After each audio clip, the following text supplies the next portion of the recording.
छठा श्लोक पढ़ते हैं। यस्तु सर्वाणि भूतानि आत्मनि एव अनुपश्यति सर्वभूतेषु चात्मनं ततो न विजुगुप्सते। यहाँ पर वही बात कही गई है जो पहले श्लोक में कही थी। पहले श्लोक में कहा गया था कि ईश्वर ही सब जगह व्याप्त है, सर्वत्र है। यहाँ पर ये कहा गया थोड़े दूसरे अर्थ में। अब एक साधक के जो जिसकी दृष्टि डेवलप हो गई हो, जिसके पास दृष्टि है देखने की, तो उसको जो दिखाई देता है तो उसकी क्या गुण होते हैं, तो वो बताया गया है कि सर्वाणि भूतानि एव आत्मनि एव अनुपश्यति, अर्थात संपूर्ण प्राणियों को आत्मा में निरंतर देखता है, मतलब अपने में सबको देखता है। तो जितने भी संसार है, जितने भी प्राणी हैं, सबको अपने अंदर आत्मा में स्वयं में देखना। और फिर इसका दूसरा भी सर्वभूतेषु च आत्मनम, और संपूर्ण प्राणियों में अपने आप को देखना। तो पहले तो सबको अपने अंदर देखना या सब में अपने आप को देखना कि सब मेरे जैसे हैं और सब में मैं ही हूँ। तो मेरे अंदर ही सब कुछ है और सबके अंदर भी मैं ही हूँ। तो वो दृष्टि होना, तो ऐसी जिसकी दृष्टि होती है ततो न विजुगुप्सते, वो जो है किसी से घृणा नहीं करता, किसी से मोह नहीं होता। और एक्चुअली देखा जाए तो यहाँ पे जो बात है कि जब सब में मैं हूँ और मेरे में सब है, तो कोई दूसरे का भाव ही नहीं है।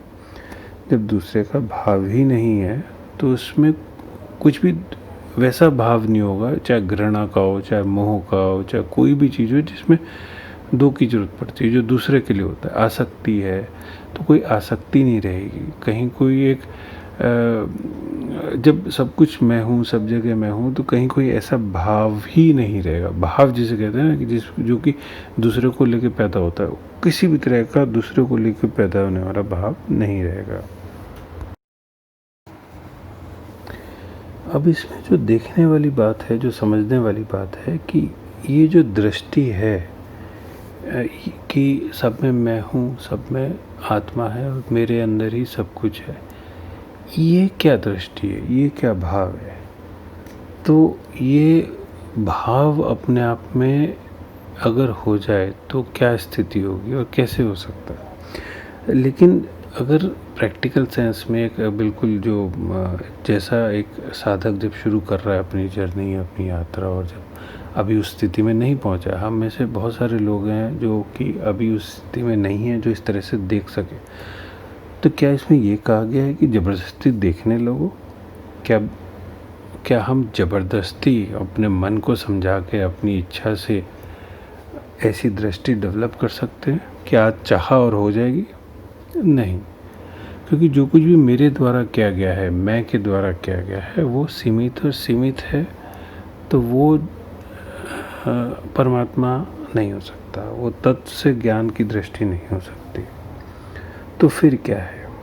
तो अभी अगर मैं देखता हूँ तो आज की स्थिति में क्या मैं ऐसा देख पाता हूँ? नहीं देख पाता। अगर देख पाता होता तो अभी ही मैं मुक्त हो गया होता, अभी ही मैं शांत हो गया होता। तो अभी मेरे को नहीं दिख रहा, मेरी दृष्टि वैसी नहीं है। तो फिर क्या कहा गया है? तो वो वैसी स्थिति बताइए जिसकी ऐसी दृष्टि हो जाए। तो लेकिन मेरी तो नहीं है, तो मैं क्या करूं फिर? तो इसमें मेरे को क्या कहना चाहिए कि क्या पाठ मिलता है, क्या सीखने को मिलता है इस श्लोक से? तो इसमें अगर देखा जाए तो यही एक बड़ी इम्पोर्टेंट और महत्वपूर्ण बात हो जाती है कि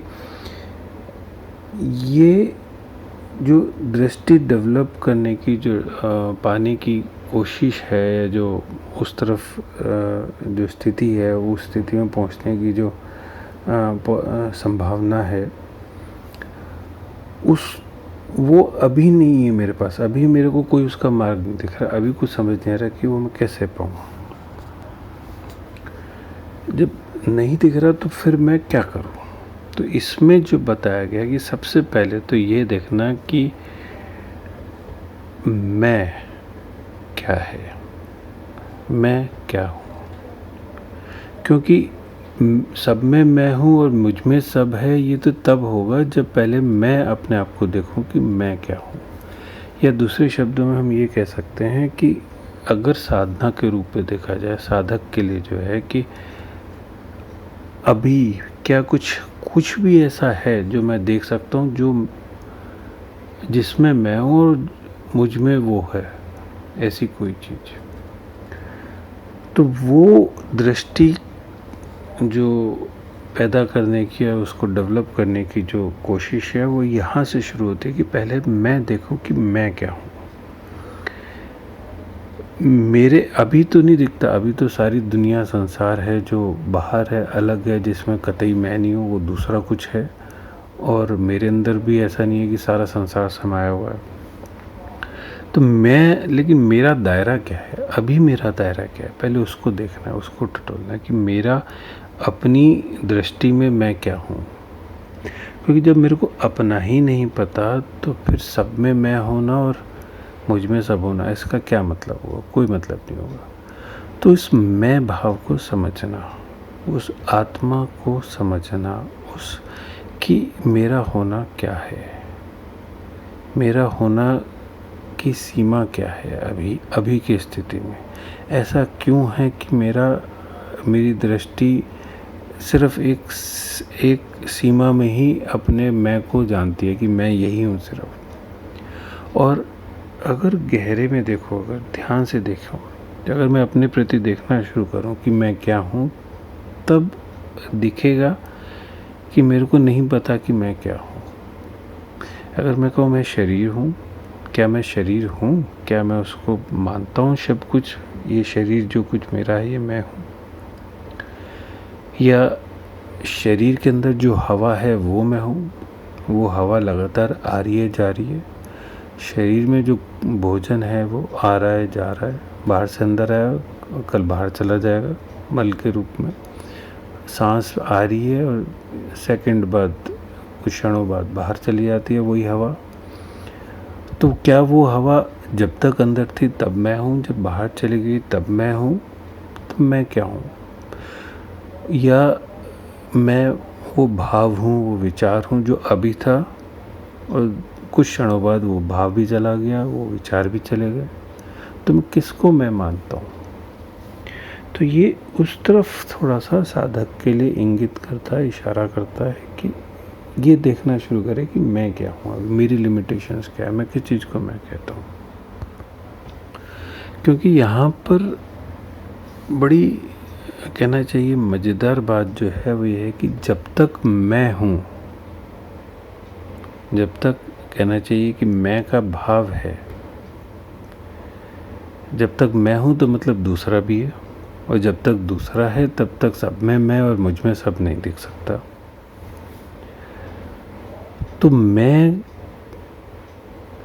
जिसमें दूसरा भी है, उस मैं का जब विलीन हो जाता है, जब वो मैं देखना शुरू करता हूँ कि मैं कहीं भी नहीं हूँ, कुछ भी नहीं हूँ, मेरी कोई भी चीज़ मेरे द्वारा नहीं है, तो मैं का जो भाव है उसको जब पकड़ने के गहरे में उतरने की कोशिश की जाती है, तो शुरुआत में वो अहंकार नज़र आता है, लेकिन धीरे धीरे धीरे धीरे अगर आप उसमें गहरे उतरते चले जाते तो अहंकार के पीछे खड़ा हुआ आत्मा में अपना होना नज़र आ सकता है, और वो होना ही मूल रूप से सबके अंदर समान है।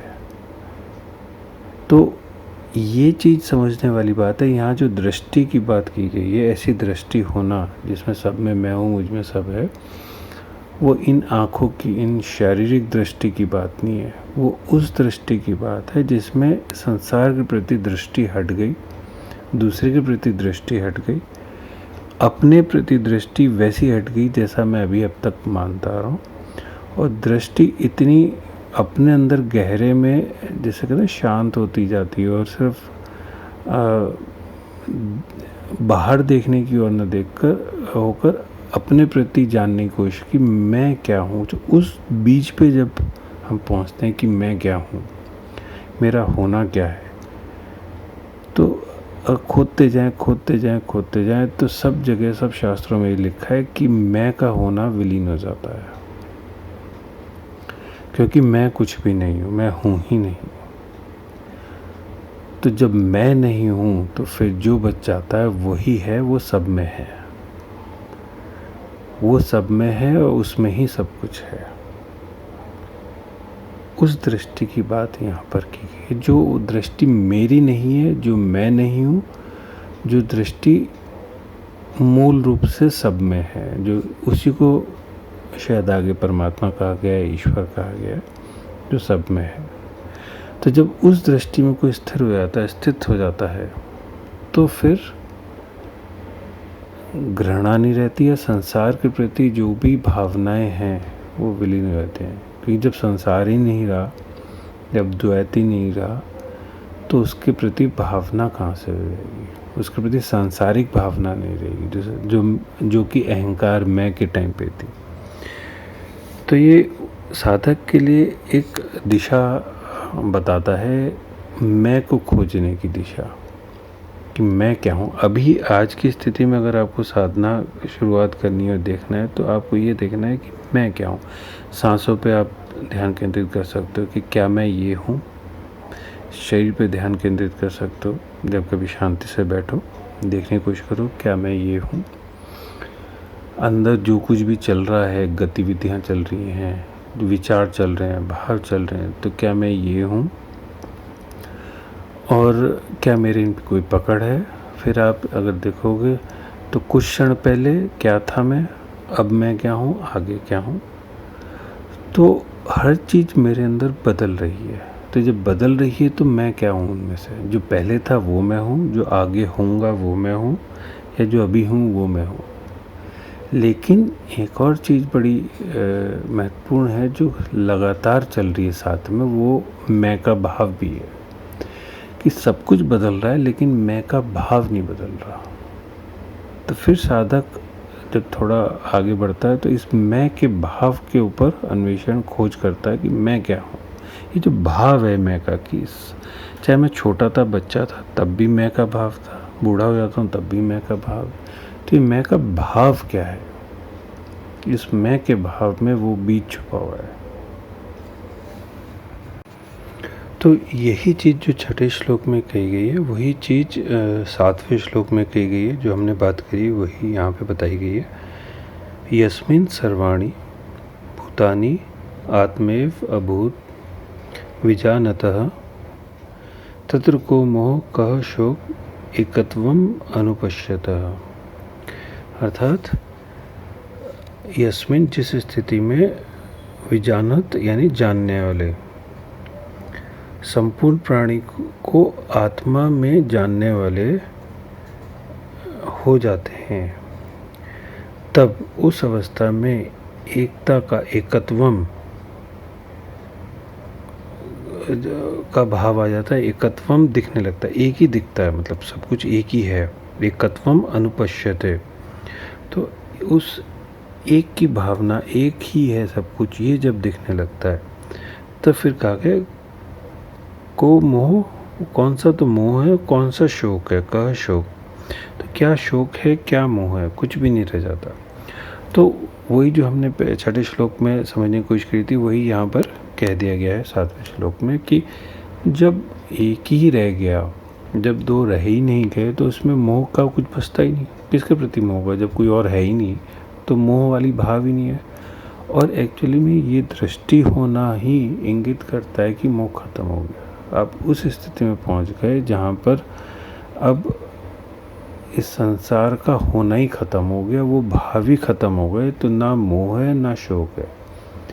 जब और कुछ बचा ही नहीं, जब ना कुछ पाना है ना कुछ छोड़ना है, तो ना शोक है और ना कुछ हो सकता, क्योंकि संसार ही खत्म हो गया। सब में मैं हूँ। अब किसी को कुछ भी हो रहा है या मेरे को कुछ भी हो रहा है, सब में मैं ही हूँ। मैं ही हूँ तो संसार भी पूरा मैं ही हूँ। जो संसार भी मैं ही हूँ, तो फिर क्या शोक और क्या मोह और क्या दुख, और मेरे में ही सब कुछ है। तो कहीं ना कहीं मैं उस सबसे ऊपर उठ गया। ऊपर उठ गया मतलब ये नहीं कि अलग कहीं चला गया, बट ऊपर उठ गया सेंस कि वो भाव जो है संसार का ख़त्म हो गया, एक स्थिति में आ गया जहाँ पे कि समदृष्टि हो गई, जहाँ शम हो गया, जहाँ शांति हो गई, जहाँ पे मोक्ष हो गया, मुक्ति हो गई, उस भावना में। लेकिन ये बहुत ऊंची स्थिति है, बहुत दूर की स्थिति है। आज के लिए प्रैक्टिकल जो बात है, आज की भावना के लिए जो आज साधक को क्या देखना है, वो देखना है कि मैं क्या हूँ। मेरी अपनी सीमाएं क्या हैं, जो पिछले कई श्लोकों में जो हमने बात करी वही चीज़ यहाँ पर कि अब मेरी क्या सीमा है, मैं क्या हूँ, मेरी दृष्टि क्या है। मेरी क्या सीमा है, मैं क्या हूँ, मेरी दृष्टि क्या है। तो जब वो दृष्टि मेरे ऊपर, मेरी सीमा पर पड़ती है, मेरे होने की दृष्टि पे जब भाव जाता है कि मैं क्या हूँ, ये दृष्टि कहाँ से आई है, कौन देख रहा है, कौन है, तो जब वो प्रश्न गहरे में उतरने लगते हैं तब बात बनती है। तो वो उस तरफ अपनी दृष्टि को मोड़ना, मैं की ओर दृष्टि को मोड़ना, इसे कहीं कहीं पे जैसे सिमरन भी कहा गया है, स्वयं का सिमरन, कहीं कहीं पे आत्म साक्षात्कार की ओर ले जाने की बात की गई है कि आत्मा का साक्षात्कार मतलब सामने सामने स्पष्ट रूप से देखना, साक्षात्कार करना।